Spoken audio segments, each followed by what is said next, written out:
welcome to the Tempest, presented by William Shakespeare. Yeah, he's here. He lives! Written by William Shakespeare, presented by Jeremy Farley. So this is Wendell. This is actually Jeremy's first puppet that he ever made. Now, this is a process that has been going on for months. And all the puppets that you guys are going to see were actually handmade by the actors. We were very generously given the opportunity to work with Zoot.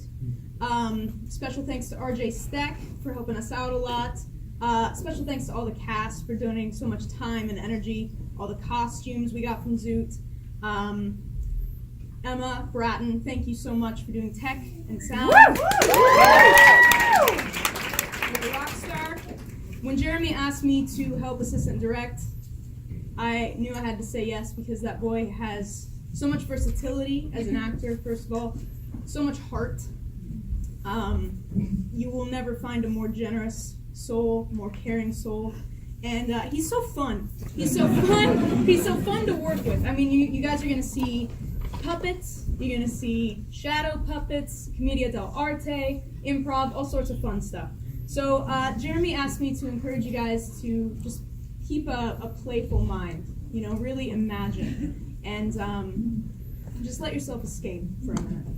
So, without further ado... And special thanks to Kat Rodriquez. Yes, and special thanks to Kat Rodriquez. All right. So, without further ado, please enjoy the Tempest.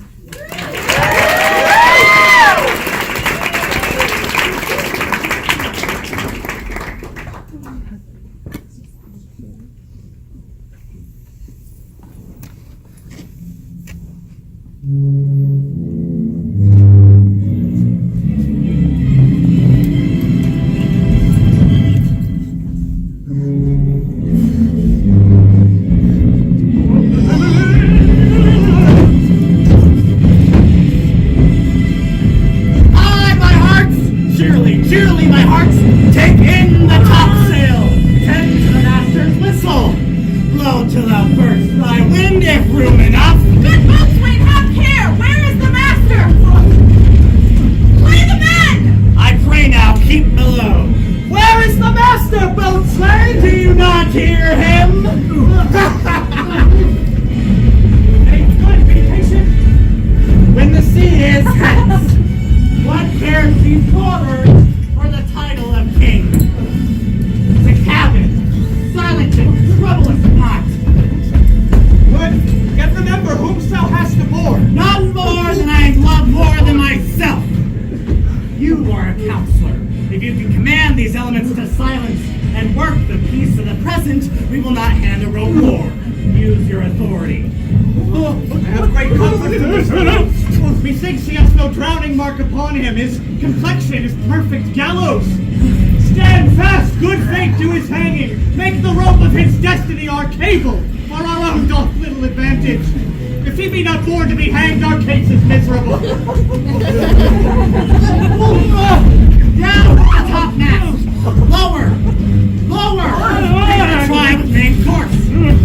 Oh, a curse upon this howling. They're louder than this weather or our office. Oh, yet again. What shall we do here? Have we a mind to sink? Shall we give o'er and drown? A pox in your throat, you bawling, blasphemous and charitable dog! I'll work you then. Hang, cur! Hang, you horse-son, insolent noisemaker! We are less afraid to be drowned than thou art. I'll warrant him for drowning, though the shipboard is leaky as a nutshell and no stronger than an unstanched wedge. Lay her a hold! A hold! Bring her to try with main course. Lay her off. All is lost to prayers! Please, with your prayers! The system for our cases is theirs! I'm out of patience! We are but cheated of our lives by drunkards! This wine-tapped rascal would now lie the drowning of 10 times! We split! We split! Let us sink with the queen! Let's give now will I give 1,000 furlongs of sea for an acre of dry ground. Long heath, brown furs, anything. The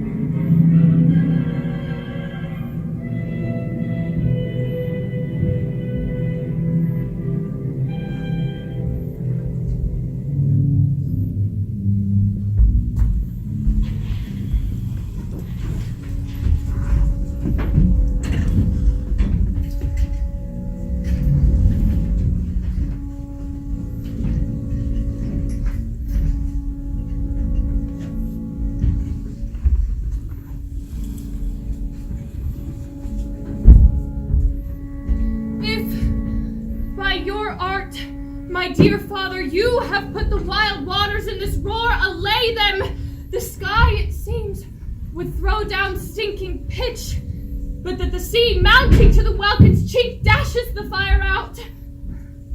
Oh, I have suffered with those that I saw suffer. A brave vessel that had no doubt some noble creature in her dashed all to pieces. Oh, the cry did knock against my very heart. Poor souls, they perished. Had I been any god of power, I would have sunk the sea within the earth, or ere it should the good ship so have swallowed, and the frauding souls within her.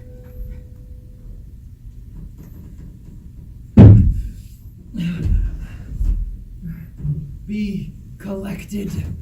No more amazement. Tell your piteous heart there's no harm done. Oh, woe the day! No harm!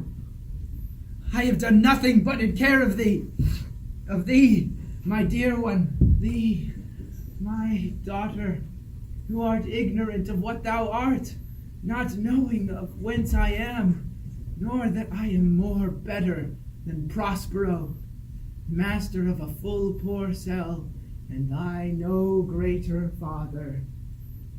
More to know did never meddle with my thoughts. 'Tis time I should inform thee farther. Lend me thy hand, and pluck my magic garment from me.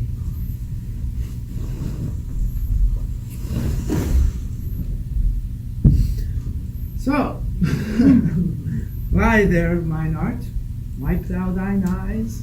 The direful spectacle of the wreck, which touched the very virtue and compassion in thee, I have with such provision in my art, so safely ordered that there is no soul, no, not so much perdition as an hair betid to any creature in the vessel, which thou heardest cry and which thou sawest sink. Be comforted. Sit down, for thou must now know farther. You have often begun to tell me what I am, but stopped and left me to a bootless inquisition, concluding, stay, not yet. Now, the hour's now come. Obey and be attentive. Canst thou remember a time before we came into this cell? I do not think thou canst, for thou was not about but 3 years old. Certainly, sir, I can. Why, what? 'Tis far off, and rather like a dream than an assurance that my remembrance warrants. Had I not 4 or 5 women once that tended me? Thou hadst, and many more.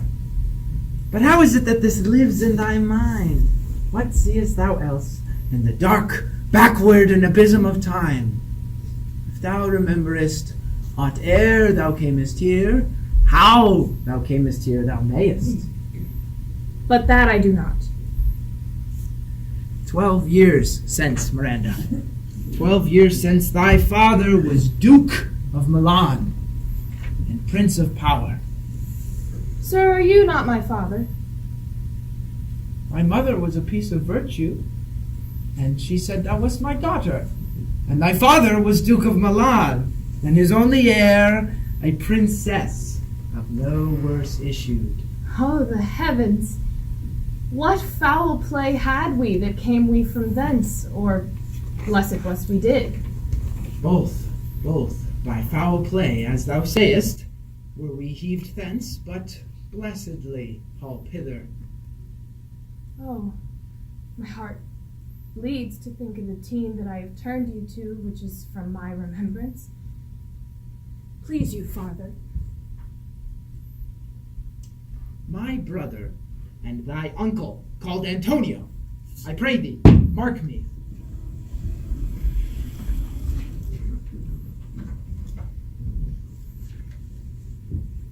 That a brother should be so perfidious, he whom, next thyself, of all the world I loved, and to him put the manage of my state, as at that time, through all the signores, it was the first, and Prospero the prime duke, being so reputed indignant, and for the liberal arts, without a parallel. Those being all my study, the government I cast upon my brother, Then to my state grew stranger, being transported and wrapped in secret studies. Thy false uncle... Ah!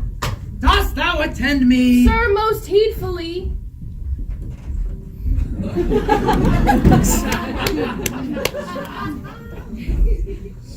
Being once perfected how to grant suits, how to deny them, who to advance, and who to trash for overtopping.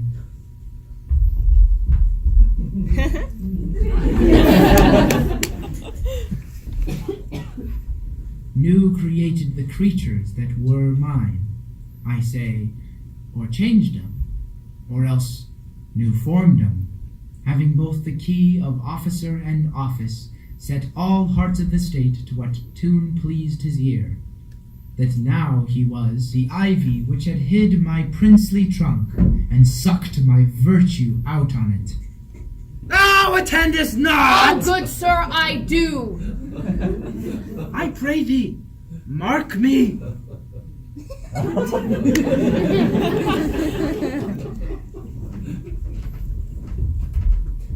I, thus neglecting worldly ends, all dedicated to closeness and the bettering of my mind, with that which, but by being so retired, or prized all popular rate, in my false brother awakened an evil nature.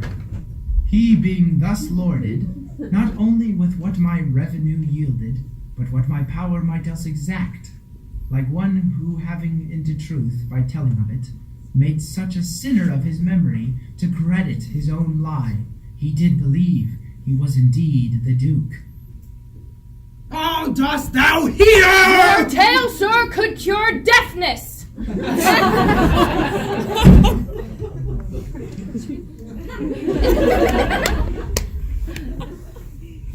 To have no screen between this part he played and him he played it for, to have no screen... Go back from us now, Kane.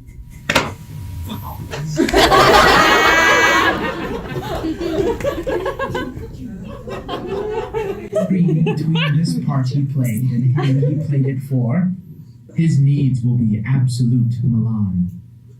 Me, poor man, my library was dukedom large enough. Of temporal royalties he thinks me now incapable. Ferdinand so dry he was for sway, with the Queen of Naples to give him annual tribute, do him homage, subject his coronet to his crown, and bend the dukedom yet unbowed. The Queen of Naples, being an enemy to me inveterate, hearkens my brother's suit, which was that he should presently extirpate me and mine out of the dukedom, and confer fair Milan with all the honors on my brother, whereon a treacherous army levied. One midnight, fated to the purpose, did Antonio open the gates of Milan, and, in the dead of darkness, the ministers for their purpose hurried thence, me and thy crying self. Alack, for They pity! hurried us Me not remembering how I cried out then will cry it o'er again. It is a hint that brings mine eyes to it.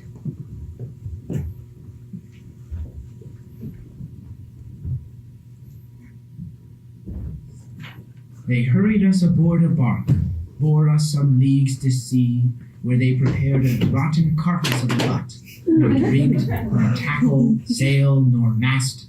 The very rats instinctively have quitted. There they hoist us, to cry to the sea that roared to us, to sigh to the winds, whose pity sighing back again did us but loving wrong. Alack, what trouble was I then to you? Oh, a cherubim. Thou what's that did preserve me. Thou didst smile with a fortitude infused from heaven, when I did deck the sea with drops full salt, which was then that rose in me an undergoing stomach to rise up against what might ensue. How came we ashore? By providence divine. By providence divine, some food we had, and some fresh water that a noble Neapolitan Gonzalo out of his charity did give us, with rich garments, linens, stuffs, and necessaries, which since have steadied much. He furnished me from mine own library, with volumes that I prize above my dukedom. Would I might but ever see that man. Now I arise. Sit still and hear the last of our sea sorrow. Here on this island we arrived, and here have I, thy schoolmaster, made thee more profit than other princesses can, who have more hours for vainer things, and tutors not so careful. Heavens, thank you for it. And now, sir, I pray you, for still 'tis beating on my mind, your reason for raising this sea storm. Well, know thus far forth, by accident most strange, bountiful fortune, now, my lady, hath mine enemies brought unto this shore.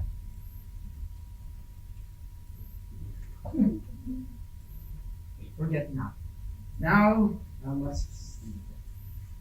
Thou art inclined to sleep.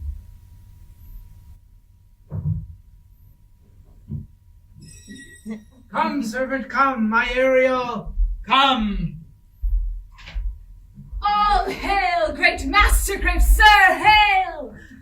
I come to answer thy best pleasure, be it to fly, to swim, to dive into the fire, to ride on the curled clouds. To thy strong bidding task, Ariel and all their quality.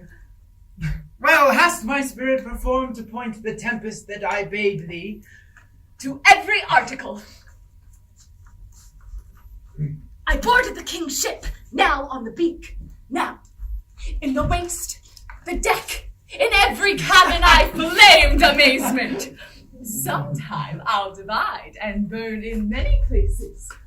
On the topmast, the yards and bowsprit will I flame distinctly, then meet and join.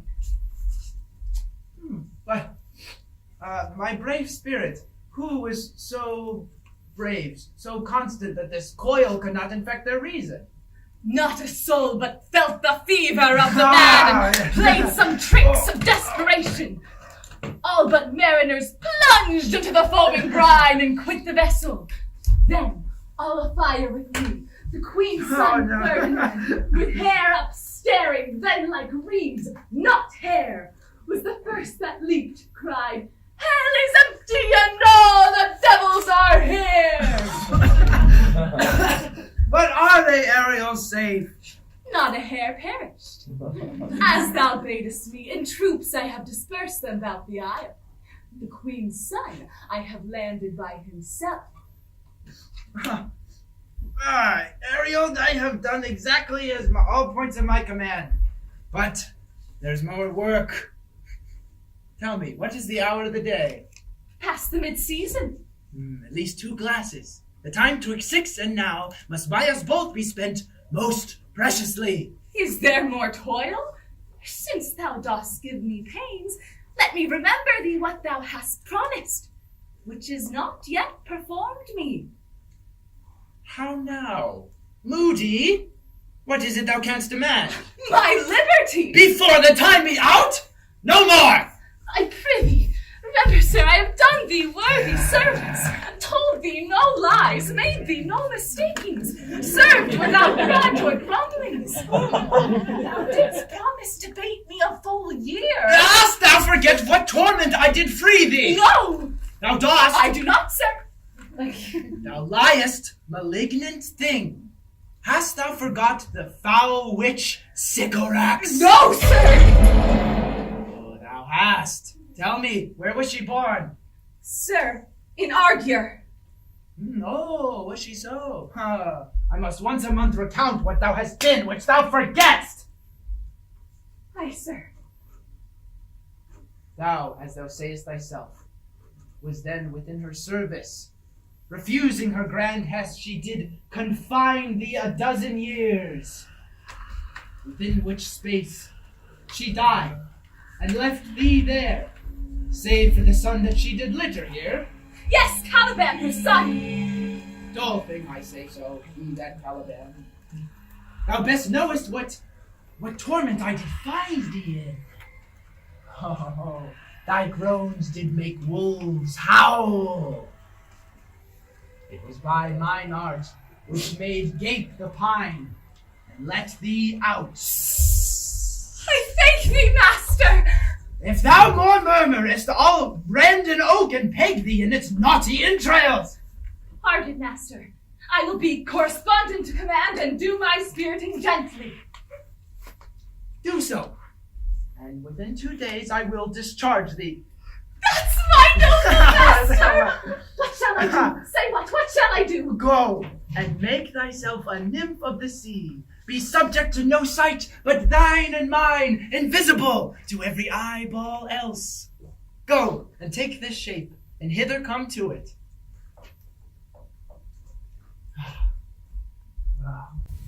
Awake, my dear, awake. Thou hast slept well. The strangeness of your story put heaviness on me. Shake it off, come on. You must visit Caliban, my slave. 'Tis a villain, sir, that I do not love to look on. Ah, but it is. We cannot miss him. He does make our fire and fetch in our wood. What ho, slave, Caliban. There's wood enough within. Oh, come forth! What I say, there's more business for thee than that. As wicked do my mother brushed with raven's feather from unwholesome fen drop on you both. A southwest blow on ye and blister you all o'er. Oh, for this be sure, tonight thou shalt have cramps. Thou shalt be pinched as thick as honeycomb, each pinch more stinging than bees that made 'em. I must eat my dinner. This island's mine by Sycorax my mother, which thou takest from me. When thou camest first, thou strokest me and madest much of me, wouldst give me water with berries in it, teach me how to name the bigger light, and all the rest that burn by day and night.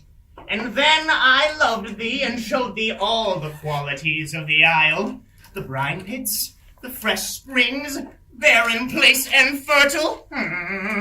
Cursedly I became so. All the charms of Sycorax, toads, beetles, bats, light on you. I am all the subjects that you have, which first were mine own king. And here you sty me in this hard rock, while you do keep me from the rest of the island. Thou liest, malignant thing! I have treated thee with human care, filth as thou art. I have lodged thee within mine own cell, till thou didst seek to violate the honor of my child. Would it have been done? Thou didst prevent me, else I had peopled this isle with Calibans. Abhorrent slave! Of any prince of goodness wilt not take, of all ill will. I pitied thee, took pains to make thee speak, taught thee each hour one thing or other. You taught me language, and my profit on it is, I know how to curse. I'll red plague rid you both of these isles. Hagseed, hence, fetch us in fuel, and be quick. Thou art best to answer other business. Shruggest thou? Malice. If thou dost neglect, or doth unwillingly perform what I command, I will rack thee with old cramps! Oh, no, I prithee, I'll obey. His art is of such power, it would make my damned god Setebus a vassal of him. Oh. So, slave, hence!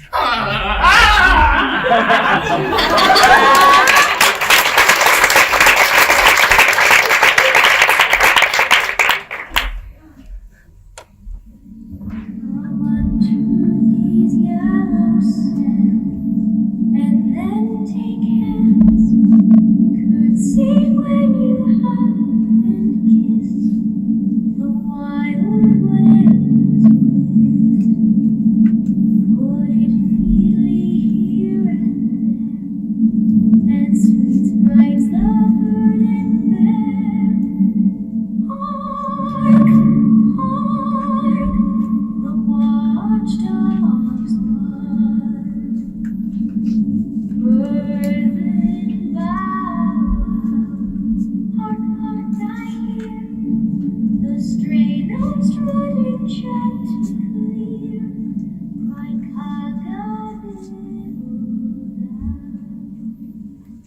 Where should this music be? In the air? Or in the earth? It sounds no more. And sure, it waits upon some god on the island, sitting on the bank, weeping again the queen, my mother's wreck. This music crept, abide me by the waters, allaying both its fury and my passion with its sweet air. Thence I have followed it, or it hath drawn me, rather. But 'tis gone now. No, it begins again. My mother lies, of her bones are coral made. Those are pearls that were her eyes, nothing of her that doth fade, but doth suffer a sea change into something rich and strange. Sea nymphs hourly raise now, hark, now I hear them ding dong bell.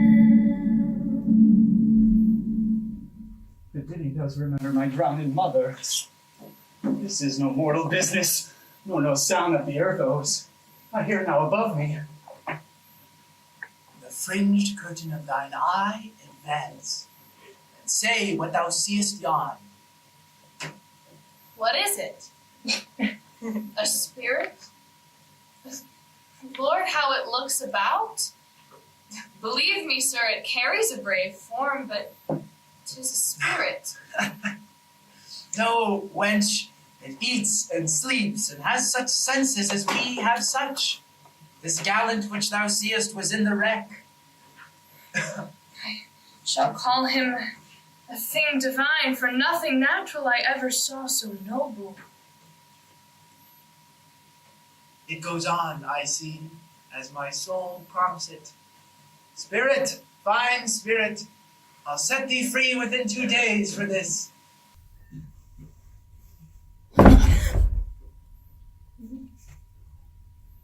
Most sure, the goddess on whom these airs attend. Vouchsafe my prayer! May know that if you remain upon the island, and that you may some good instruction give how I may bear me here. My prime request, which I do last pronounce, is, oh, you wonder if you be a maid or no. No wonder, sir, but certainly a maid. My language, heavens! I am the best of them that speak this speech, were I but where 'tis spoken. How? The best? What wert thou if the Queen of Naples did hear thee? A single thing as I am now, to wonder to hear thee speak of Naples. He does hear me, and that he does I weep. Myself of Naples, who with mine eyes beheld the Queen, my mother's wreck. Alack for mercy. Yes, faith, and all her lords, the Duke of Milan and his brave son being twain. The Duke of Milan and his more braver daughter could control thee. Now it were fit to do it. At first sight they have changed eyes. A word, sir! I fear you have done yourself some wrong! A word! Why speaks my father so ungently? This is the third man that e'er I saw, the first that e'er I sighed for. Pity move my father to be inclined my way. Oh, if a virgin in your affections not gone forth, I'll make you the Queen of Naples. Soft, sir! They are both in either's powers, but this quick business I must uneasy make, lest too light winning make the prize light. One word more, I charge thee that thou attend me. Thou dost here usurp the name thou owest not, and hast put thyself upon this isle as a spy to win it from me, the Lord on it. No, as I am a man. No such ill spirit could dwell in such a temple. If the ill spirit have a good house, good things will strive to dwell with it. Come on, follow! Speak not for him, for he's a traitor. I'll manacle thy neck and feet together.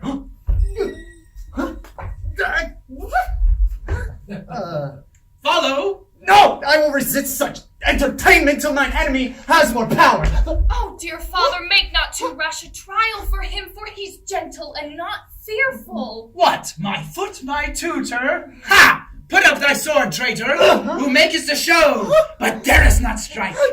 Your conscience is so possessed with guilt. Come from thy ward. For I can make thy weapon drop by this here spell. Beseech you, father! And take not on my garments! Sir, have pity!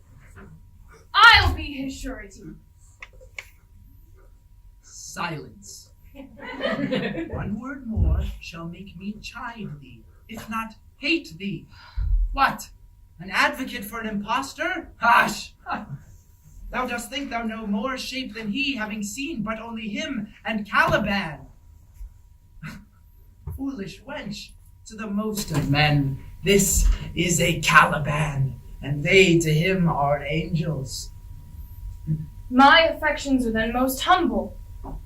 I have no ambition to see a goodlier man. Come on, thy nerves are in their infancy again, and have no vigor in them. So they are. My spirits as in a dream are all bound up. The loss of my mother, the weakness which I feel, the wreck of all my friends, nor this man's threats, to whom I am subdued, are but light to me. Might I through my prison but once a day behold this maid? All corners else of the world let liberty make use of. Space enough have I in such a prison. It works. Thou hast done well, my fine spirit. Come forth, I say. Follow. Be of comfort. My father's of a better nature than he appears by speech. This is unwanted which now came from him. Thou shalt be as free as mountain winds. Then exactly do all points of my command. To the syllable. Come, follow. Speak not you for him.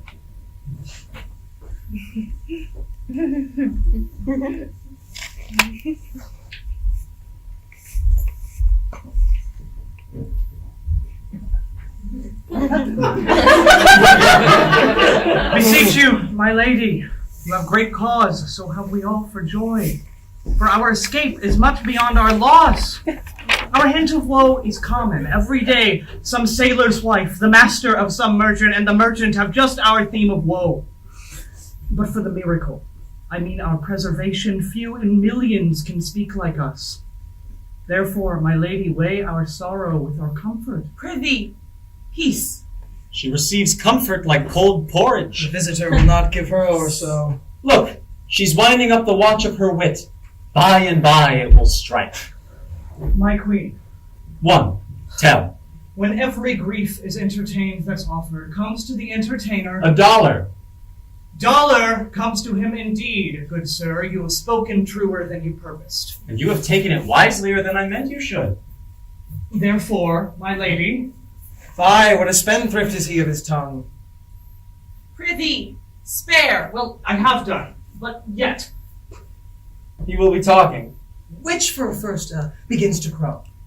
The old cock. The cockerel. Done. The wager? A laugh. A match. Though this island seem to be desert, So you're paid. uninhabitable and almost inaccessible, Yes? yet He could not miss it. it needs must be of subtle, tender, and delicate temperance. Temperance was indeed a delicate wench. Aye, and as subtle as he most learnedly delivered. The air here doth breathe upon us most sweetly. As if it had lungs, and rotten ones. Aye, or as were perfumed by a fan. Here, everything is advantageous to life. True, save means to live. Of that there's little, or none. How lush and lusty the grass looks! How green! The ground is indeed tawny. Aye, with an eye of green in't. He misses not much. No, he doth but mistake the truth totally.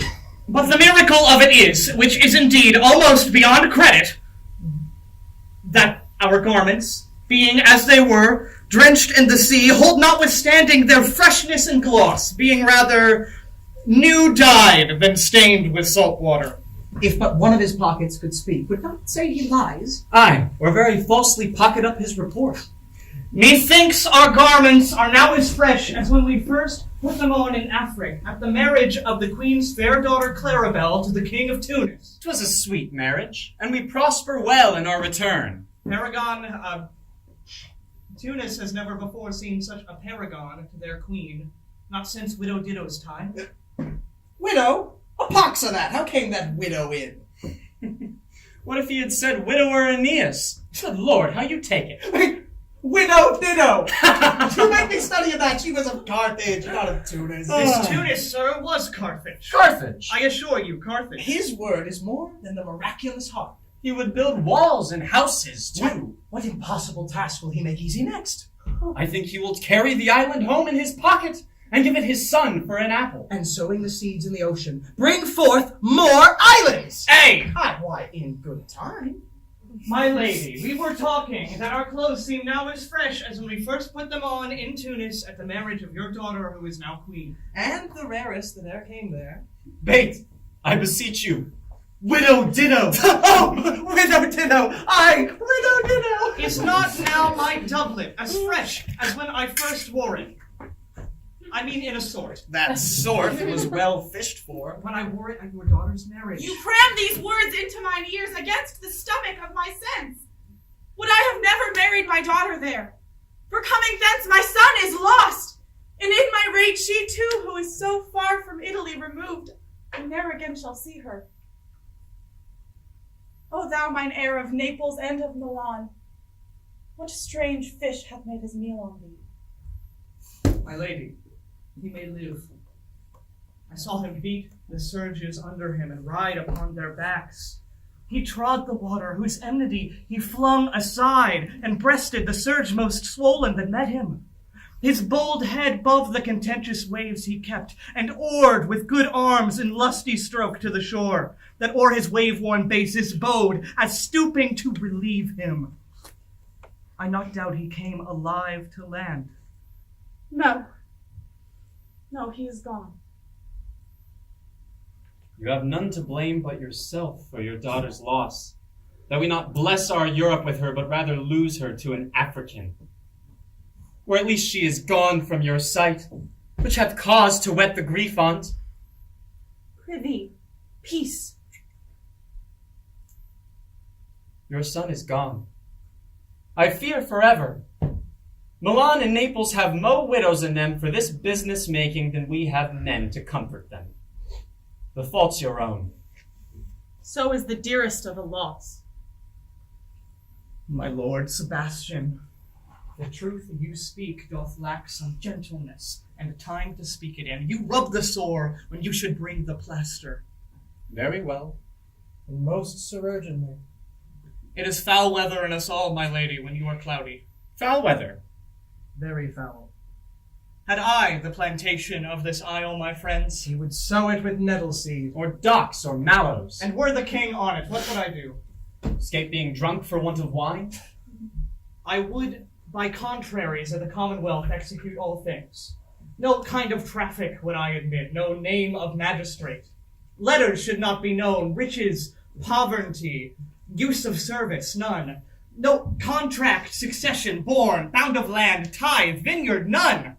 No use of metal, corn, or wine, or oil. No occupation. All men idle, all, and women too. But innocent and pure, no sovereignty. Yet he'd be king on't. In the latter end of his commonwealth forgets the beginning. All things in common nature should produce without sweat or endeavor.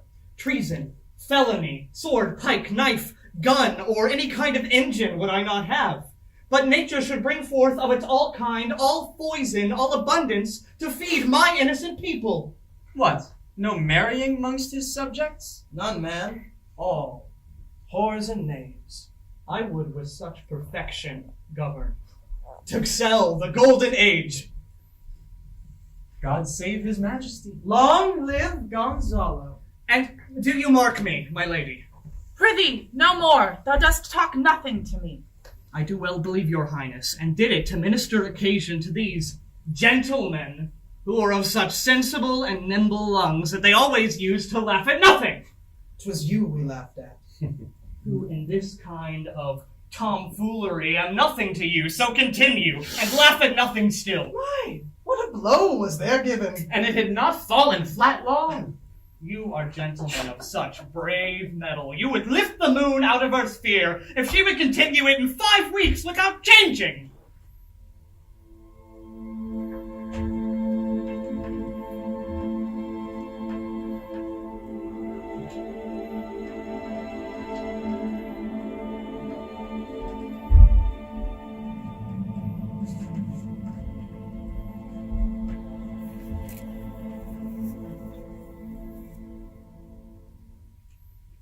We would, and then go a bat fowling. Nay, my good lord, be not angry. No, I warrant you, I will not adventure my discretion so weakly. Will you laugh me to sleep? I am very heavy. Go, sleep, and hear us. What? So soon asleep? I wish mine eyes would with themselves shut up my thoughts. I find they are inclined to do so. Do so. It very rarely visits sorrow, and when it doth, it is a comforter. We too shall guard your person and watch over your rest. Thank you. Wondrous heavy.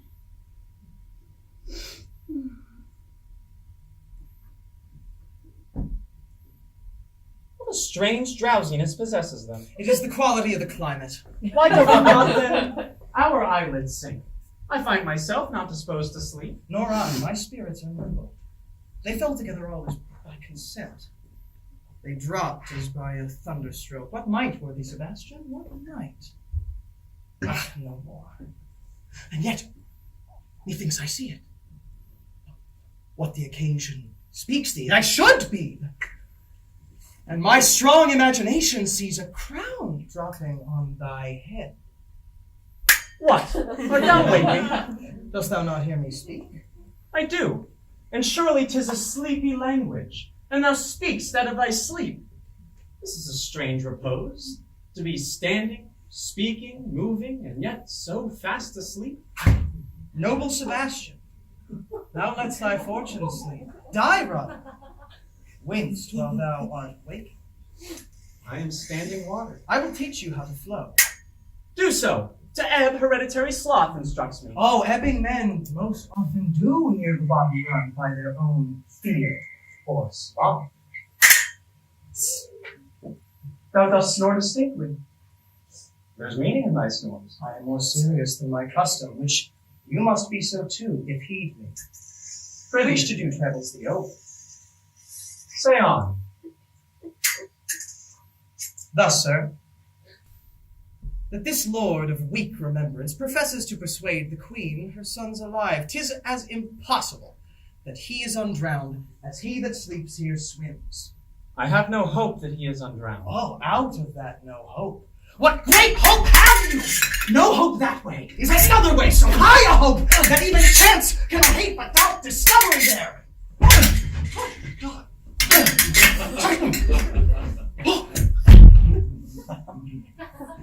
Will thou grant with me that Ferdinand is drowned? He's gone. And who is the next heir of Naples? Clarabelle. She that is queen of Tunis. She that is 10 leagues beyond man's life. She that from we were sea-swallowed. I, my sister's daughter's queen of Tunis, and is she heir of Naples, twixt which regions there is some space. A space whose every cubit seems to cry out, how shall that Clarabelle measure us back to Naples? Keep in Tunis, and let Sebastian wake. Say this were death that now hath seized them, for they were no worse off than now they are. There be that can rule Naples as well as she that sleeps. Lords that can prate as amply and unnecessarily as this Gonzalo. I myself could make a chaff of his deep chat. Oh, that you bore the mind that I do. What a sleep this were for your advancement. Do you understand me? Methinks I do. And how does your content tender your good fortune? I remember. You did supplant your brother Prospero. And look how well my garments sit on me, much feater than before. But for your conscience? Aye, sir, where lies that? If 'twere a kite, 'twould put me to my slipper, but I feel no such a deity in my bosom. There are 20 consciences lie twixt me and Milan. Here lies your sister, no better than the dirt she lies upon. Why, if she were that which she's like, that's dead, whom I, with this obedient steel, 3 inches of it, could put to bed forever, whiles you doing thus, for I might to this Sir Prudence, who shall not upbraid our course. As for the rest, they will take suggestion as a cat laps milk. They'll tell the clock to any business that we say befits the hour. Your case shall be my precedent. As thou gotst Milan, I'll come by Naples. One stroke shall free thee from the tribute which thou payest, and I, the king, shall love thee. And when I rear my hand, do the like to fall on Gonzalo. But one word.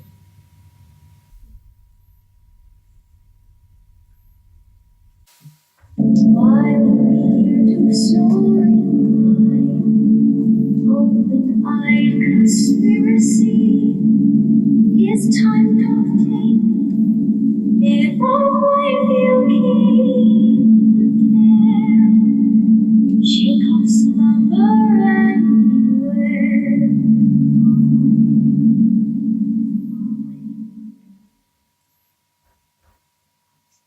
Then let us move swiftly.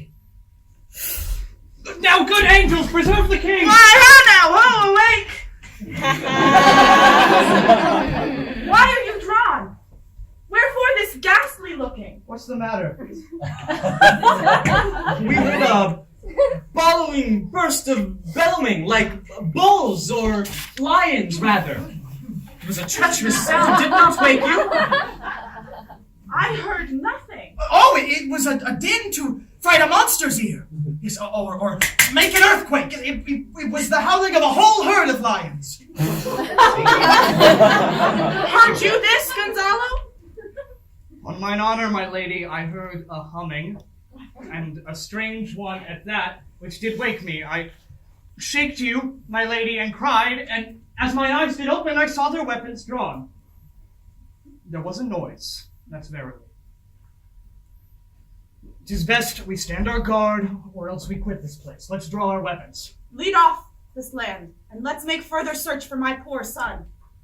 Heavens keep him from these beasts, for he is sure of the islands. Lead away.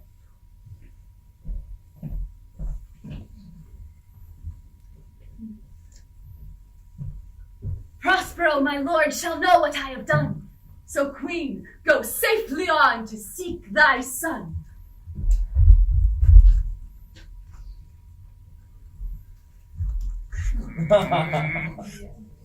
All the infections that the sun sucks up from bogs, ferns, fens, and flats on Prosper fall and make him by inch meal a disease.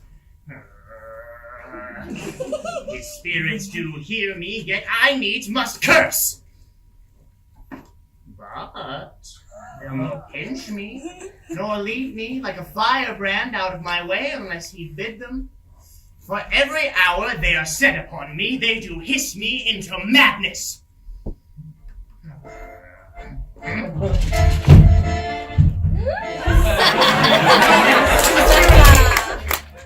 Perhaps to torment me for not bringing in wood faster. I'll fall flat. My dear, wouldst thou help me with my shroud? I must hide from this fool.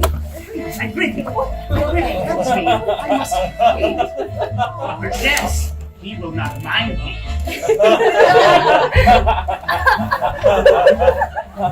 Here is neither bush nor shrub to bear off any weather at all, and another storm coming, I hear it sing I the wind. Yon same black cloud, yon huge one, looks like a foul bombard that would shed its liquor. If this thunder do continue, I know not where to hide my head. What have we here? A man or a fish? Dead or alive? A fish, he smells. Smells like a fish. A very ancient and fish-like smell. A kind of knot of the newest Poor John. A strange fish. Legged like a man and his fins like arms. Oh, warm, oh my troth! I do now let loose my opinion, hold it no longer. This is no fisher but an islander that hath lately been suffered by a thunderbolt. Oh! Alas, the storm has come again. There is no shelter hereabouts. I shall here shroud myself till the dregs of the storm be cast. No more shall I to sea, I shall die ashore. I'm very scurry come to see a man's funeral. But here's my company. The master, the swallow, the boatswain, the gunner, and his men. Now, Marion and Marguerite, but now let's take the case. For she had a tongue with the pig. She was trying to sail her flag. She loved not the savor of tar nor pitch, yet the tailor could scratch her with.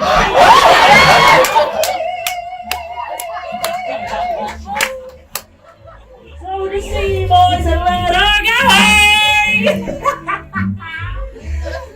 This is a very scurvy tune too. But here's my comfort.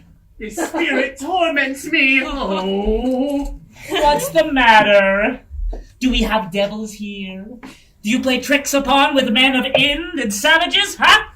Well, I have not escaped drowning to now be afeared by your 4 legs. For it hath been said, as proper a man who ever went on 4 legs could not make him give ground. It shall be said so again as long as Stefano breathes at nostrils. Oh, do not torment me, oh! This is some monster of the isle with 4 legs, and as I take it... An egg! Should he learn our language? I shall give him some relief if it be but for that. If I can recover him and keep him tame and get to Naples with him, he's a present for any emperor who ever trod on neat's leather. Oh, do not torment me, I prithee. I'll bring thee wood faster. He's in his fit now and does not speak after the wisest. Oh, he shall taste of my bottle.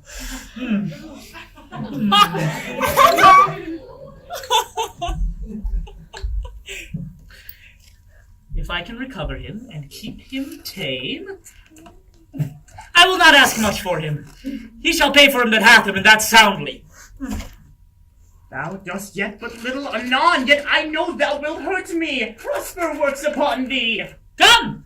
On your ways, open your mouth! Oh. This is that which shall give language to you. Cat! Open your mouth! This shall shake your shaking. I can tell you in that soundly, you know not whose your friends are. Come, open your chaps again!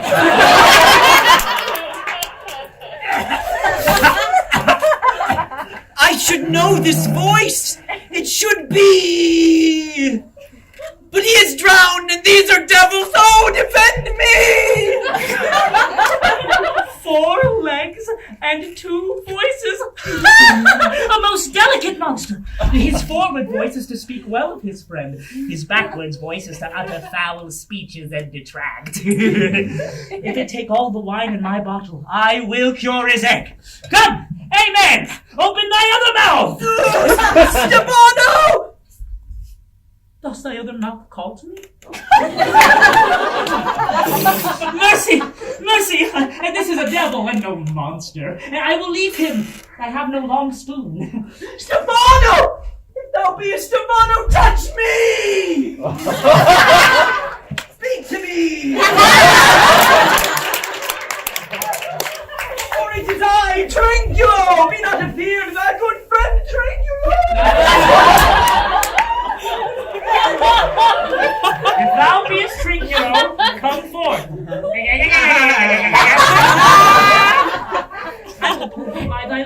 legs.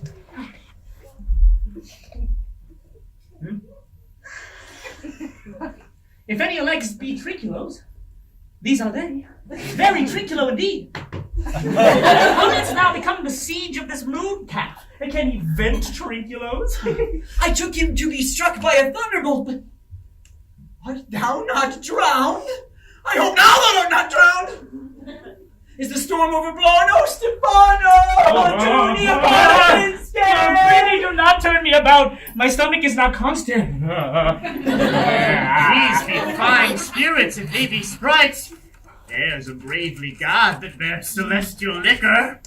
How didst thou escape? And how camest thou hither? Swear by this bottle how thou camest hither. I escaped on a butt of sack which the sailors heaved overboard.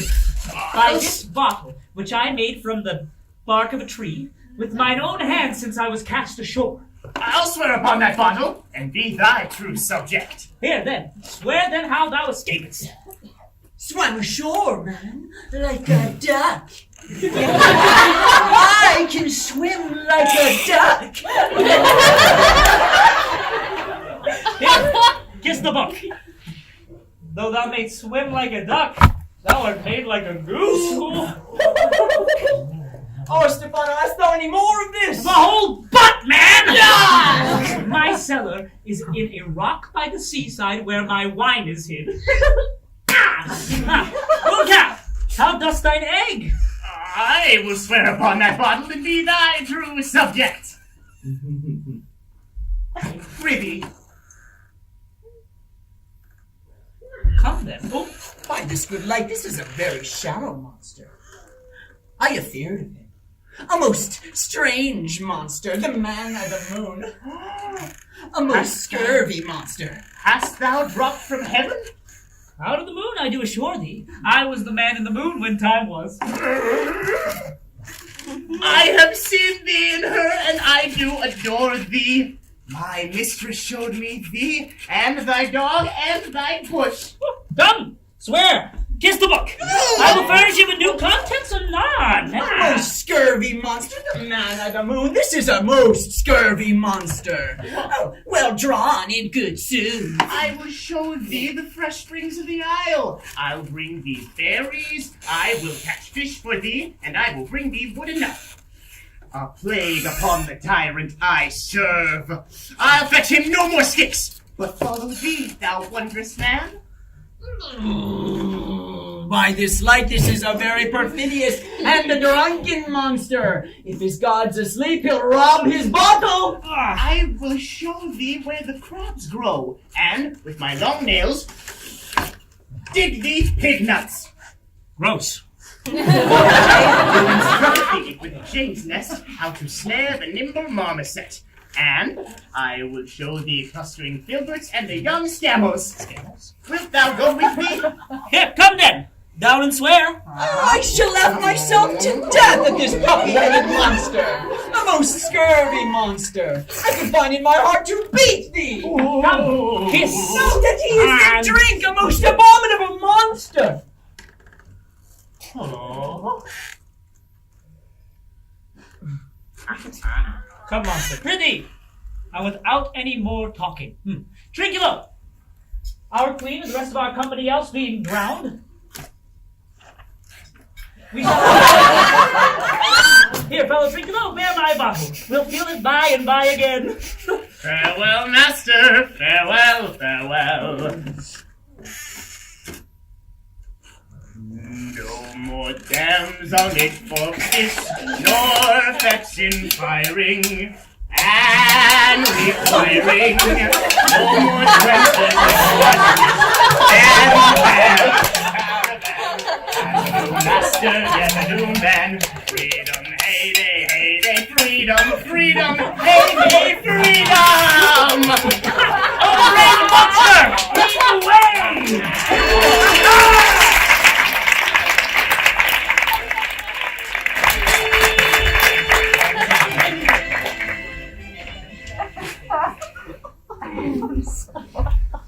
Oh, there'll be some sports are painful.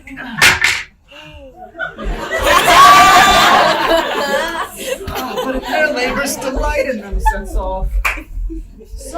kinds of baseness are nobly undergone. Most poor matters point to rich ends. But this, my mean task, would be as heavy to me as odious. But the mistress whom I serve quickens what's dead and makes my labors pleasures. Oh, she is 10 times more gentle than her father's crab. He's composed of harshness.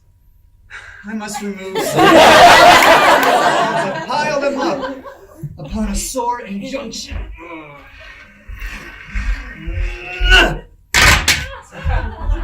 My sweet mistress weeps when she sees me work, says such baseness had never like executor. I forget, but these sweet thoughts do refresh my labors. Most busy, less worried. Alas, now, pray you work not so hard. I would the lightning had burned up these logs you are enjoined to pile. Pray set it down and rest you. When this burns, 'twill weep for having wearied you. My father is hard at study. Pray set it down and rest you. He's safe for these 3 hours. No, dearest mistress, the sun will set before I shall discharge what I must strive to do. Sit, I'll bear your logs a while. Pray give me that, I'll carry it to the pile. Oh, dearest mistress, I had rather crack my sinews, break my back, than you should such dishonor undergo while I sit lazy by. It should become me as well as it does you. And I should do it much more.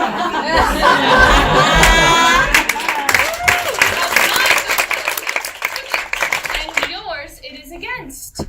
You look wearily. No, noble mistress, 'tis fresh morning with me when you are by at night. I do beseech you, chiefly that I may set it in my prayers. What is your name? Miranda. Oh, my dear father, I have broke your hest to say so. Admired Miranda! Indeed, the top of admiration, worth what's dearest to the world. Full many a lady I have eyed, and many a time the harmony of their tongues hath into bondage brought my too diligent ear. But never any with so fun soul, but some defect in her that did quarrel with the noblest grace she owed, and put it to the foil. But you, oh, you so perfect and so peerless are made of every creature's best.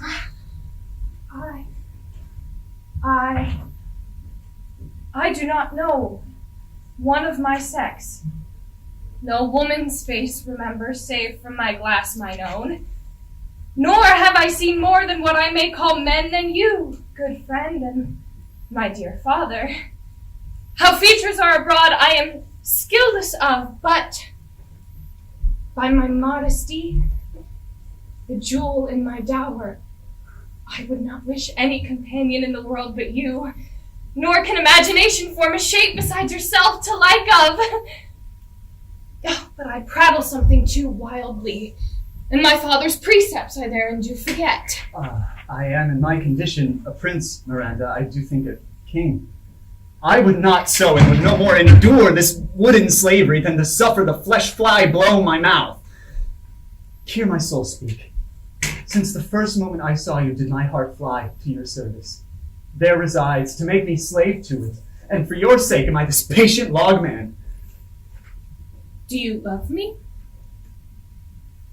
O heaven! O earth, bear witness to this sound, and crown what I profess with kind event if I speak true, if hollowly invert what is best boded me to mischief.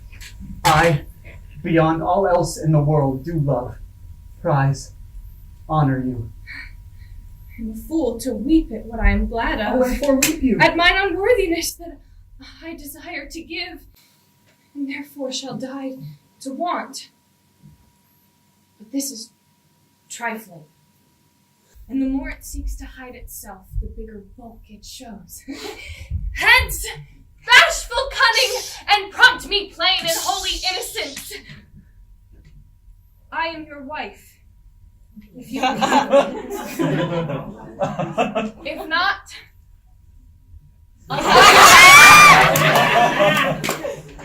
to be your fellow, I will be your servant, whether you will or no. My mistress dearest, and I thus humble ever. My husband, then? Yes, with a heart as willing as bondage ere freedom. Here's my hand. Mine. with my heart in it. And now farewell, till half an hour hence. Oh, 1,000,000!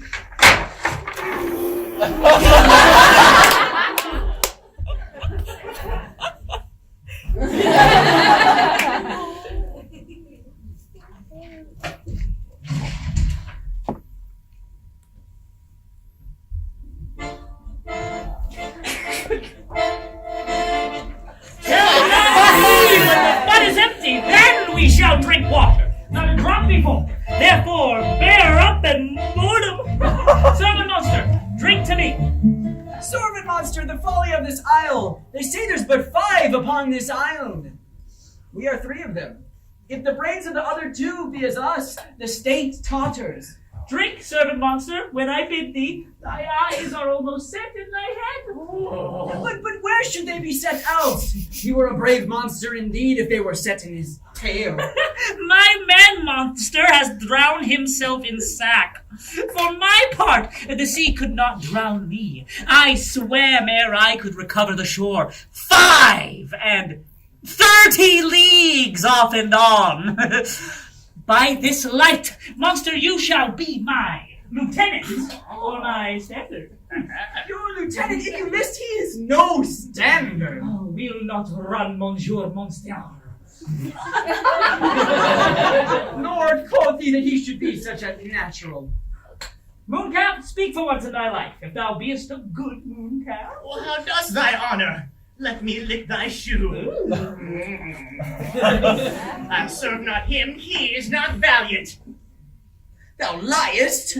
Most ignorant monster to speak such a monstrous lie! No. But half a fish and half a monster. How he mocks me! Wilt thou let him, my master? Trinculo, keep a good tongue in thy head. If thou prove some mutineer, it's you on the next tree. Poor monster's my subject, and he shall not suffer any indignity.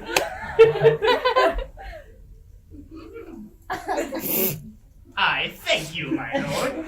Wilt thou hearken again to the suit I made to thee? Ah, marry will I. Kneel and repeat it. I shall stand, and so shall Trinculo. My former master was a sorcerer who hath cheated me of this style.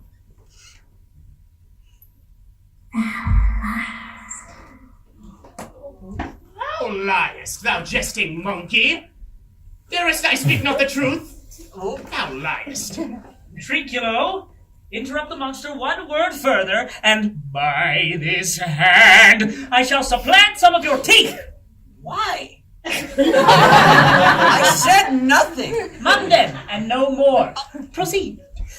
My master, a sorcerer, he hath cheated me of the isle. By cunning, he hath cheated me of this isle. And if this thing thou darest, though thou should darest not, that's most certain. Thou shalt be lord of it, and I will serve thee. But how now can this be compassed? Canst thou bring me to the party? Aye, my lord. I will take you where he sleeps, so that thou mayest with a nail into his head beat it. Thou liest, thou canst not. Thou liest, thou scurvy patch.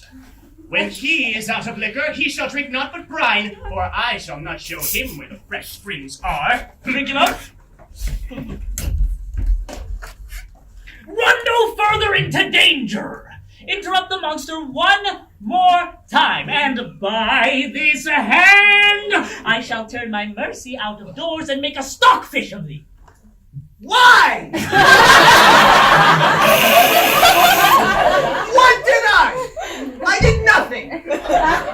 I'll walk further away. Didst thou not say he lied?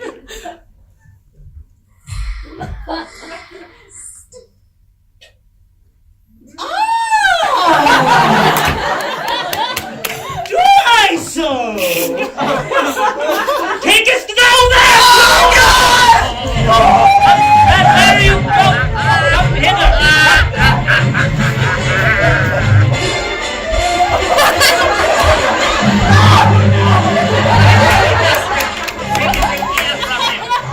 Perhaps two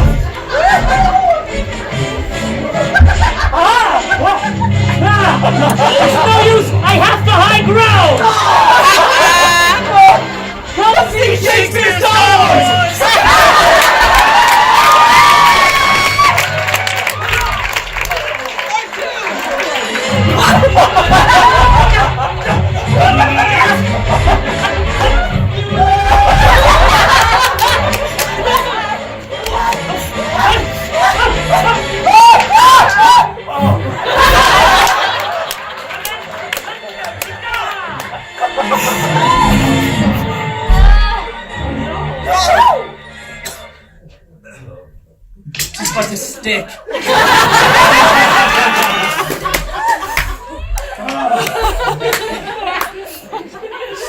As you like this, give the lie another time.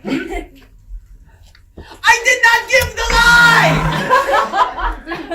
Goodbye on your bottle, a murine on your monster, and the devil take your fingers. Prithee, stand farther off. Come, forward with your tale. Why, as I told thee, 'tis a custom with him in the afternoon to sleep. There thou mayst brain him, or batter his skull in with a log, or haunch his stake, or with his knife cut off his weapon. Burn first but his books. They are but masterful tools that he hath no more servants in exile, for they all hate him as rootedly as I. Burn but his books, and that which most deeply to consider is the beauty of his daughter. He himself calls her a non-peril. I have never seen a woman but Sycorax, my damn and she. Surpasses Sycorax as greatest does least. Is it so fast? Aye, Lord, she will become thy bed, and I warrant she will bring thee brave fruit. Monster, I will kill this man. His daughter and I shall be king and queen, save our graces. And thyself and Trinculo shall be appointed viceroys. Dost thou like the plot, Trinculo? Excellent. Give me thy hand. I am sorry that I beat thee. But keep a good tongue in thy head. It should be near half an hour. He be asleep. Look up to it now, my lord. Aye, on mine honor. This will I tell my master. Aye, splendid! I am full of pleasure. Let us be chucking. Wilt thou recall the troll thou did teach me? Marry will I, and I will give reason, any reason. Come, Trinculo, let us sing. Flautum and scoutum, scoutum and flautum, that is not free. That's not the tune.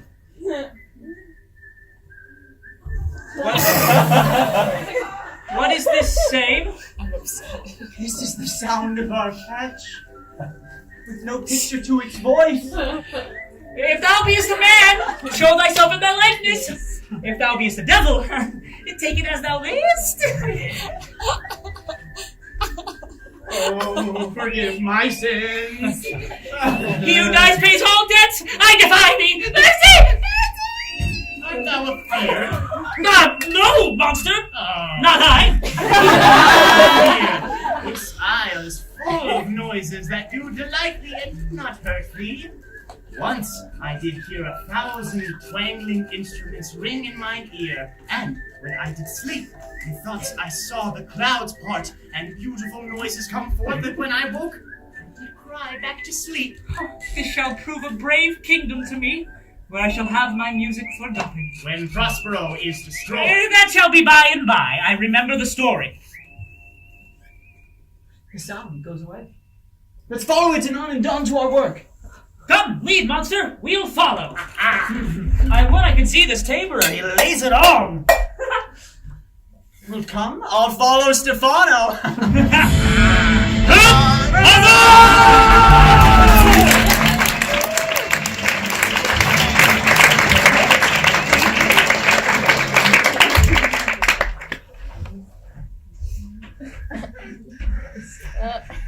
While aching, I can go no further, my lady. These old bones ache. Clear as a maze trodden deep through forthrights and meanders, I needs must rest me. Old lord, I cannot blame thee, who am myself attached with weariness to the dulling of my spirit. Sit down and rest. Even now I will put off my hope and keep it no longer for my flatterer. He is drowned whom thus we stray to find, and the sea mocks our frustrate search on land. Well, let him go. I am right glad she's so out of hope.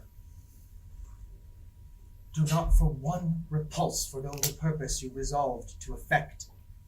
The next advantage we will take throughly. Let it be tonight, for now they are oppressed with travel. They cannot, nor will not, exercise such vigilance as when they are fresh.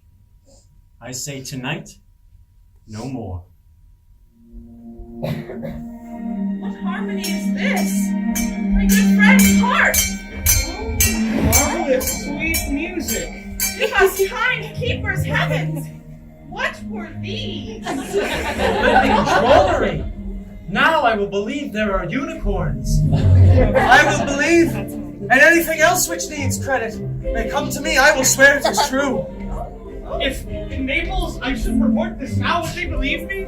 If I should say I saw such islanders who search these dark people of this island, who, though they are of monstrous shape, yet, no, their manners are more kind, more gentle than of our own human generation, you shall find many. Nay, almost any. I cannot too much muse. Such shapes, such gesture, and such sound expressing, although they want the use of tongue, kind of excellent dumb discourse. Praise and departing!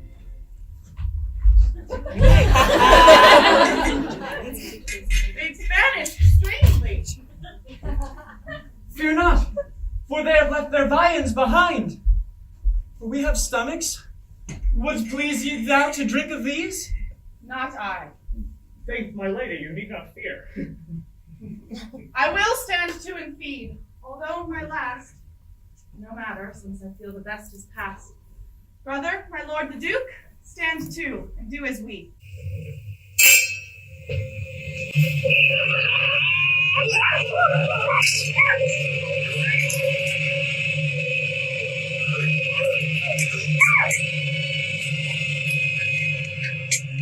Three men of sin and destiny that have to instrument this lower world and what is in it, and never suffered and see have cause to belch out you.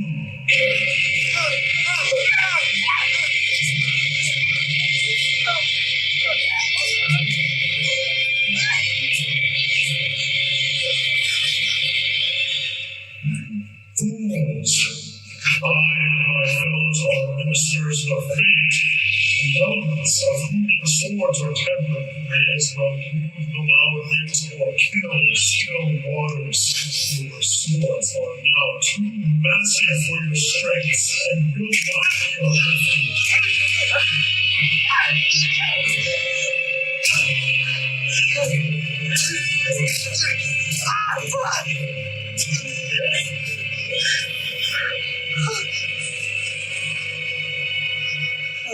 But remember, for that's my business to you, that you three from Milan did supplant in Prospero, exposed unto the sea, which hath betrayed him and his innocent child, for which foul deed the powers, delay not forgetting, have incensed the seas and shores, yea, all creatures against your peace. Thee of thy son, Alonsa, they have bereft, and do pronounce by me, lingering tradition, worse than any death can be at once, shall step by step attend you and your ways, whose wraths to guard you from, which here in this most desolate isle else falls upon your heads.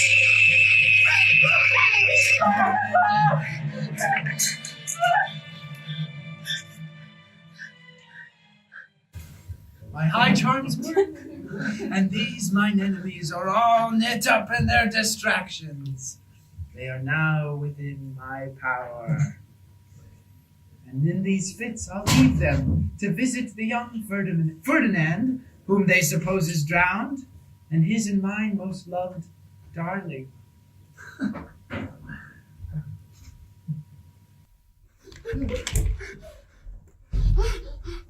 In the name of something. My queen, why stay you in such strange stare? Oh, it is monstrous! Monstrous! Methought the billow spoke and told me and the thunder, that deep and dreadful organ pipe pronounced the name of Prosper. It did base my trespass. Their My son in the ooze is mudded, and I'll seek him deeper than air plummet sounded, and with him there lie mudded. But one at a time, I'll fight their legions o'er.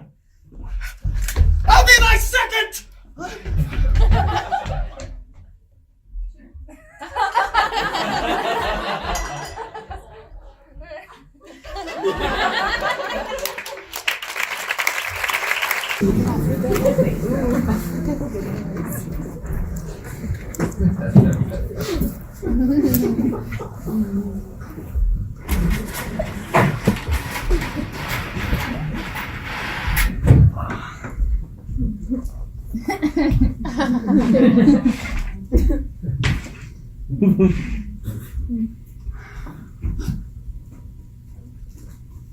If I have too austerely punished you, for compensation makes amends.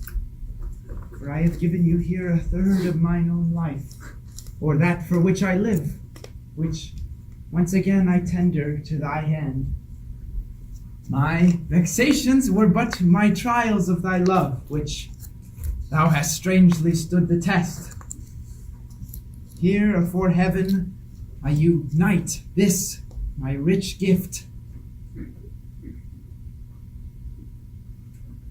Oh, Ferdinand, do not smile at me that I boast her off, for you shall soon find that she will outstrip all praise and make it halt behind her. I do believe it, against an oracle. Now, here, take my daughter. She is yours. As I hope for quiet days, fair issue, and long life, with such love as 'tis now, the murkiest den, the most opportune place, the strongest suggestion our worser genius can, shall never melt mine honor into lust, to take away the edge of that day's celebration, when I shall think her Phoebus' steeds are foundered, her knight kept chained below. Fairly spoke. Here, she is thine own. Talk with her for a while. My industrious servant, Ariel, come. What would my potent master? Here I am. Thou and thy meaner fellows in this last service did worthily perform. But I have another trick for thee. Go, bring the rabble here to this place, for I must bestow upon the eyes of this young couple some vanity of mine art. It is my promise, and they expect it of me. Presently? Aye, in a twink. Before you can say, come and go, and breathe twice and cry, so, each one, trippingly on his toe, will be there with mop and mow. Do you love me, master? No? Dearly, my delicate Ariel. Well, I conceive.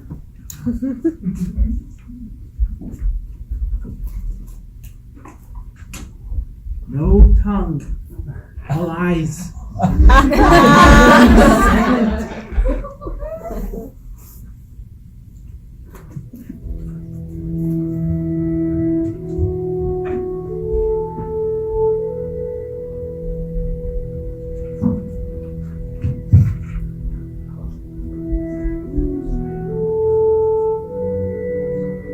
This is a most majestic vision, and harmoniously charming me. May I be bold to think these spirits? Spirits which by my art I have from their confines called to enact my present fancies.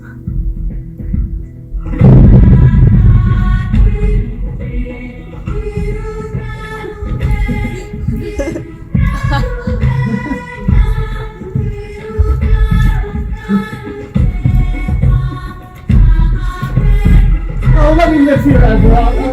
Second father and a wife makes this place paradise.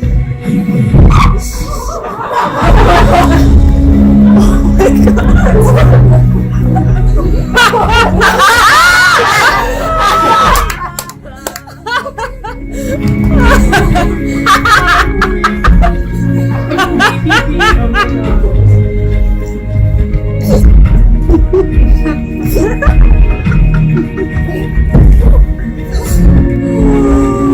my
Conspiracy of Caliban and his companions against my life! The minute of the plan has almost come. Well done, be gone, be gone!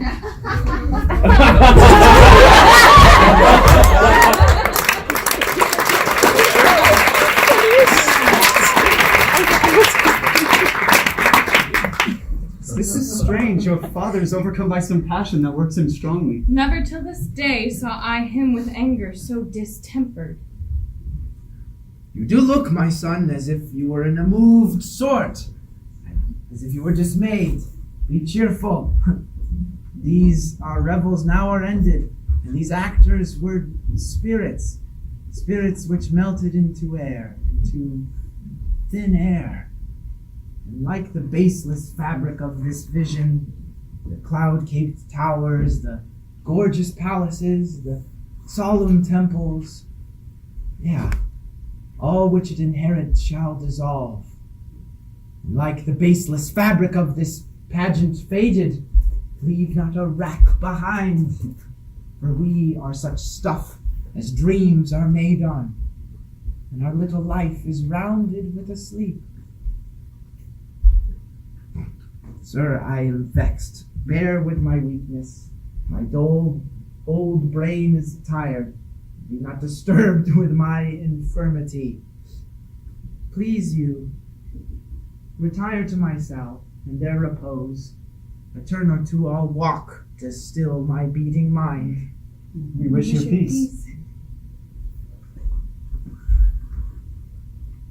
Come with a thought, my Ariel, come. Thy thoughts I cleave to. What's thy pleasure? We must meet with Caliban. Prepare to meet with him. I, my commander? When I presented Ceres, I thought to have told thee of it, but feared lest I might anger thee. Say, my spirit, where did thou put these varlets? I told you, sir, they were red hot with drinking. Then I beat my tabor, at which, like unbacked colts, they pricked their ears. So I charmed their ears, that they, my cap-like lowing, followed through tooth-briars, sharp burrs, pricking goss and thorns, which entered their frail shins. At last I left them in the filthy mantled pool beyond your cell. There, dancing up to the chins, that the foul lake o'ersunk their feet. This was well done, my spirit. Now, come, go to bring my trumpetry here to my house. I go. Fail to catch these thieves.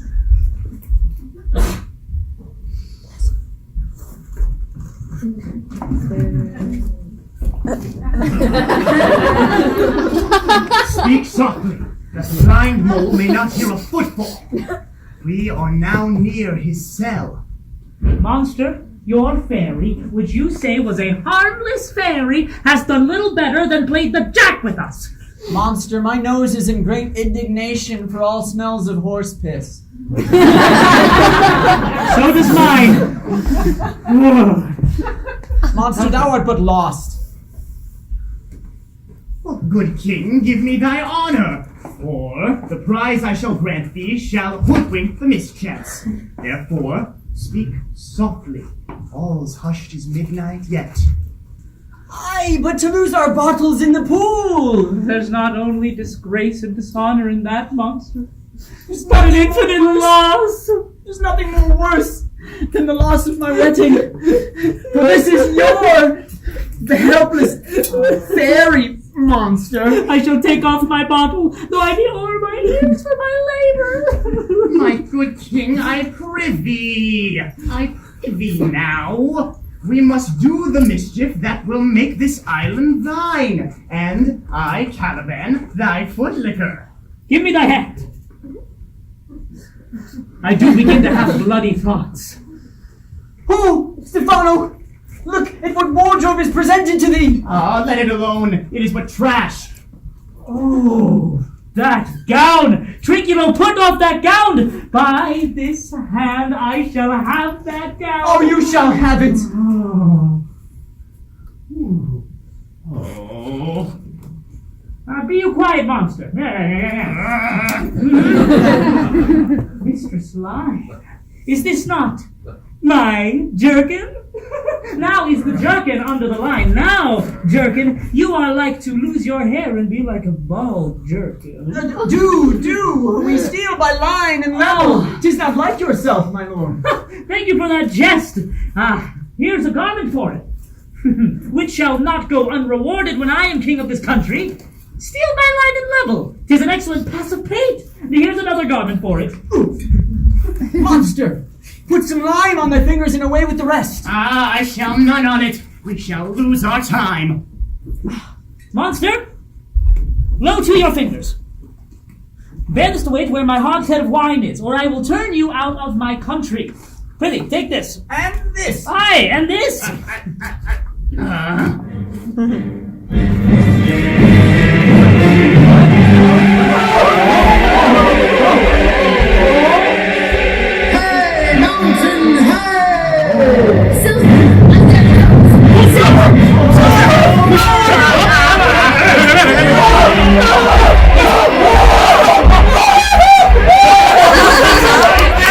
Who's that?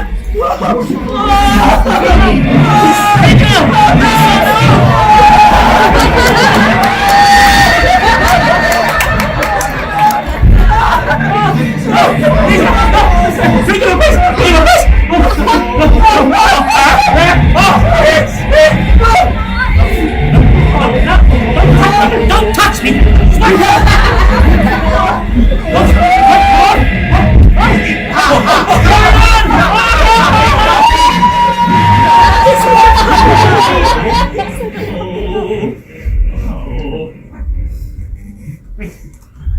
What dost thou leave to?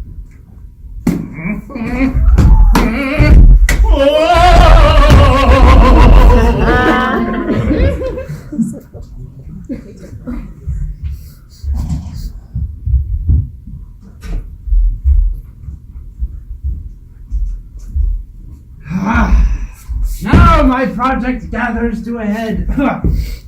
My charms crack not, my spirits obey, and time goes upright with his carriage. How's the day? On the 6th hour, at which time, my lord, you said our work should cease. I did say so, when first I raised this tempest. Say again, my spirit, how fares the queen and her followers? Confined together in the same fashion as you gave in charge. Just as you left them. All prisoners, sir, in the lime grove which weather fens your cell. They cannot budge till your release. The queen, her brother, and yours abide all three distracted, and the remainder mourning over them, brimful of sorrow and dismay. But chiefly, him that you term, sir, the good old Lord Gonzalo. His tears run down his beard like winter's drops of eaves and reeds. Your charms so strongly worksome that if you now beheld them, your affections would become tender. Dost thou think so, spirit? Mine would, sir, were I human. Mine shall.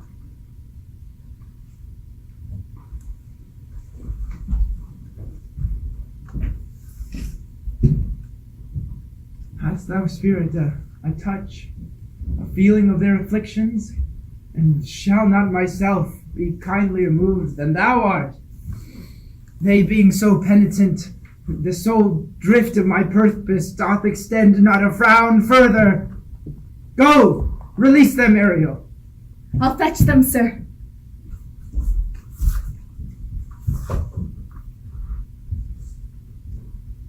I have bedimmed the noontide sun, called forth the mutinous winds, and twixt the green sea and the azure vaults set roaring war. Graves at my command have waked their sleepers, oped, and let 'em forth by my so potent art.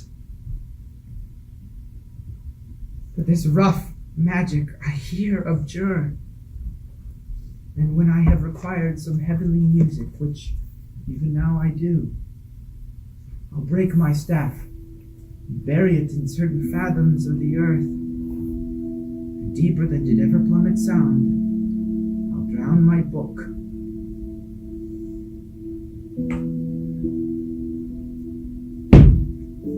A solemn air, and the best comforter to an unsettled fancy, cure thy brains, now useless boiled within thy skull.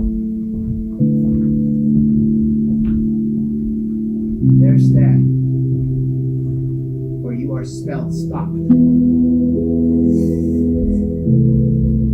Charms dissolve apace, and as the morning steals upon the night, melting the darkness, so their rising senses begin to chase the ignorant fumes that mantle their clearer reason.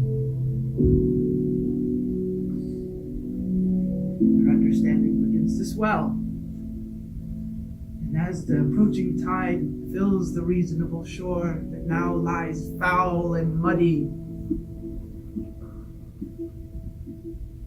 not one of them that yet looks on me, or would know me.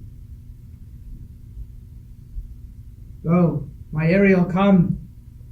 Fetch in my hat and rapier from my cell. Quickly, thou shalt ere long be free.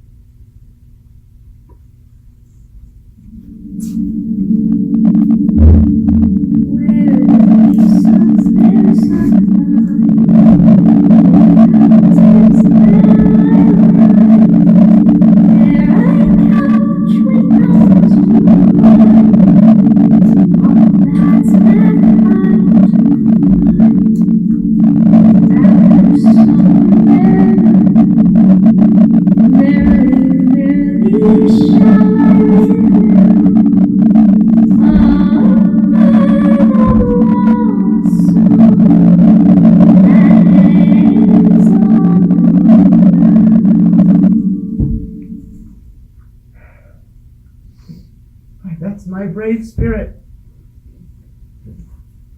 I shall miss thee. So, to the Queen's ship, invisible as thou art, there shalt thou find the mariners asleep, and under the hatches, and the boatswain being awake, and force him to this place.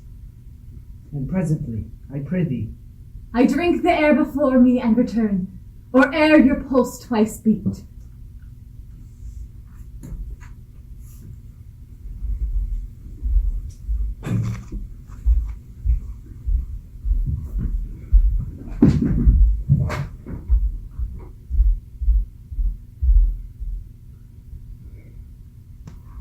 All torment, trouble, wonder, and amazement inhabits here.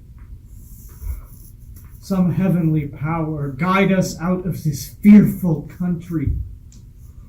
Behold, the armed Duke of Milan, Prospero!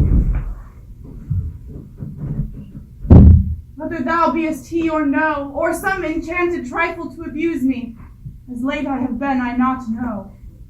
My pulse beats as of flesh and blood, and when I saw thee, the affliction of my mind amends, with which I fear a madness held me. This must crave, and if this be at all a most strange story, thy dukedom I resign, and do entreat you pardon me my wrongs.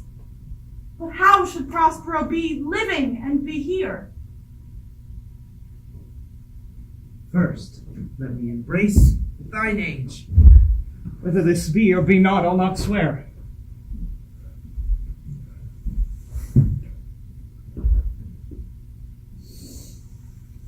You do yet taste some subtleties of the island that will not let you believe things certain. Welcome, my friends, all. But you, my brace of lords, were I so minded, I here could pluck your highness's frown upon you and justify you traitors. But at this time I'll tell no tales. The devil speaks in him. No. For you, most wicked sirs, for whom to call brother would even infect my mouth! But I do forgive thy rankest faults, all of them, and require my dukedom of thee, which perforce I know thou must restore. If thou beest Prospero, give us particulars of thy preservation. How thou hast met us here, who 3 hours since were wrecked upon the shore, where I have lost. How sharp the point of remembrance is, my dear son Ferdinand.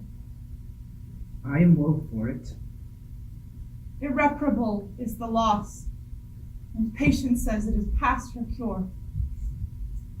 For the like loss I have her sovereign aid, and rest myself content. You the like loss? It was great to me as of late, for I have lost my daughter. Daughter. Oh heavens, that they were living both in Naples, the king and queen there. That they were, I wish myself were mudded in that oozy bed where my son lies. When did you lose your daughter? In this last tempest. You have been jostled from your senses. Believe that I am Prospero, that very wronged duke which was thrust forth from Milan, who most strangely upon this island where you were wrecked was landed, to be made lord on it. I pray you, look in. My dukedom, since you have given me again, I will requite you with as good a thing. Sweet lord, you play me false. No, my dearest love, I would not in the world. Yes, for if a score of kingdoms you should wrangle, and I would call fair play. If this prove to be a vision of the island, one dear son shall I twice lose. Though the seas threaten, they are merciful. I have cursed them without cause. All the blessings of a glad mother compass thee about. Tell me how thou camest here. My queen, she is mortal, but by immortal providence she's mine. I chose her when I could not ask my mother for her advice, nor thought I had one. She is daughter of this famous Duke of Milan, of so often I have heard renowned, but have never seen before, of whom I have received a second life, and a second father this lady makes him to me. I am hers. Know how oddly it will sound, but I must ask my child forgiveness. Stop there. Let us not burden ourselves with a remembrance that is heavy and gone. I have inly wept, or I should have spoke ere this. May the gods look upon you and drop a blessed crown, for it is you that chalked forth the path that brought us hither. I say amen, Gonzalo. Was Milan thrust from Milan that his issue should become kings of Naples? Oh, rejoice beyond a common joy, and set it down with gold on lasting pillars. In one voyage did Claribel her husband find in Tunis, and Ferdinand, her brother, he himself found a wife where he was lost. Prospero, his dukedom in a poor isle, and all of us ourselves when no man was his own. Give me thy hands. Let grief and sorrow still embrace his heart that doth not wish you joy. Be it so. Amen. Oh, look you, my lady, look, my lady, here is more of us. I prophesied that if a gallows were on land, this man would not drown. O blasphemy that sweareth an oath o'er shore, and not a word by land! Hast thou no mouth? What's the news? The best news is we have safely located our queen and company. The next, our ship, which but 3 losses since we gave out split, is tight and bravely rigged when we first set up to sea.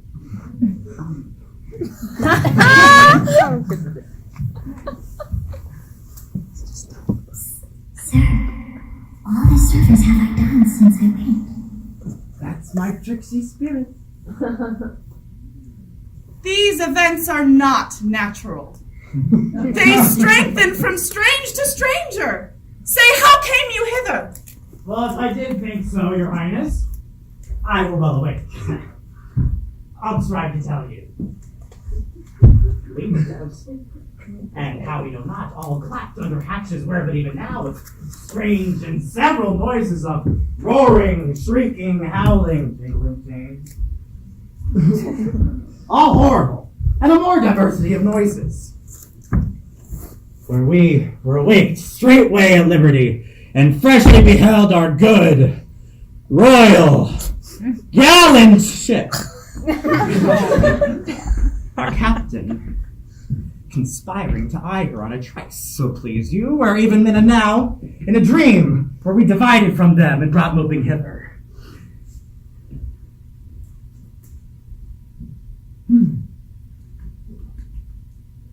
Well, bravely my diligence, thou shalt be free. Come hither and bring Caliban and his companions here to this cell. Untie the spell. Now you here have some folks that are missing within thee, and a few that odd lads you recognize not. Every man shift for all the rest, and let no man take care of himself for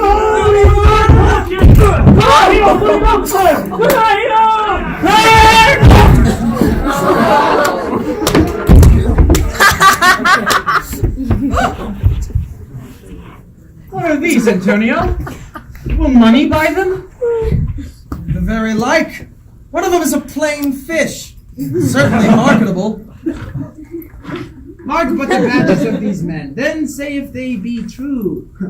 These three have robbed me. And this one, for he's a bastard one, hath plotted against me to take my life. Oh. These two fellows thou must recognize and own. This thing of darkness I acknowledge mine. Oh, Satabos, these be brave spirits indeed. My master is fine. I am afraid he will chastise me. He is drunk. Where had he wine? And Trinculo is reeling ripe. Where should they find this grand liquor that hath gilded them? How camest thou in this pickle? I have been in such a pickle since you saw me last.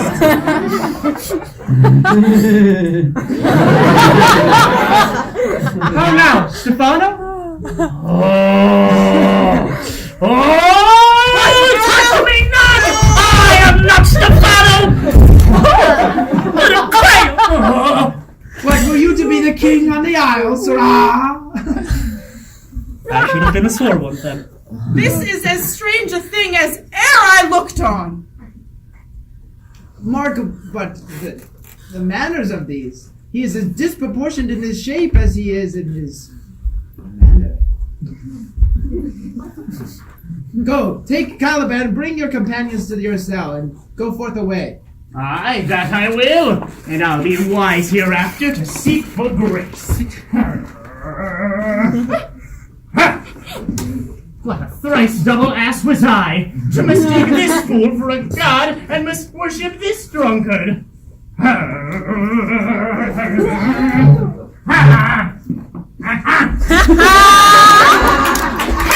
And bestow your luggage where you found it. Or stole it, rather. Go to! And...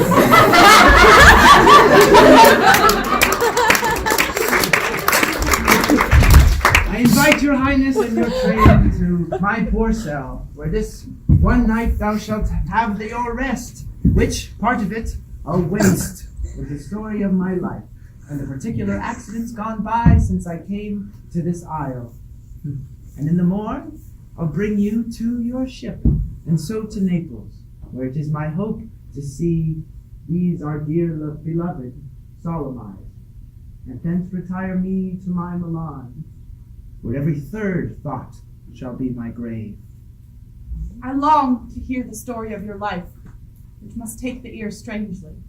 And I'll deliver all, and promise thee calm seas. Ariel, my chick. That is thy charge. Then to the elements be free. and fare thee well. If you be pleased, draw near.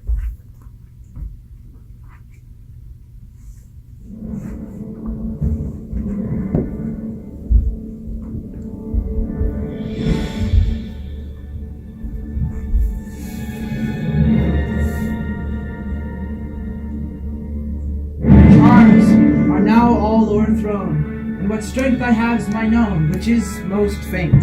'Tis true I must be here confined by you, or so to Naples. But let me not, since I have my dukedom got, and pardon the deceivers dwell, that live in this bare island, by your spell. But be gentle, release me from my bands, and with the help of your good hands, gentle breath of yours my sails, let fill, or else my projects fails, with what's to please.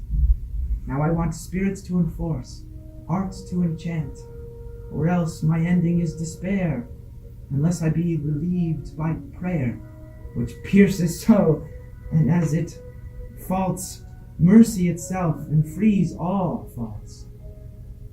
And you from crimes would pardoned be, and your indulgence set me free.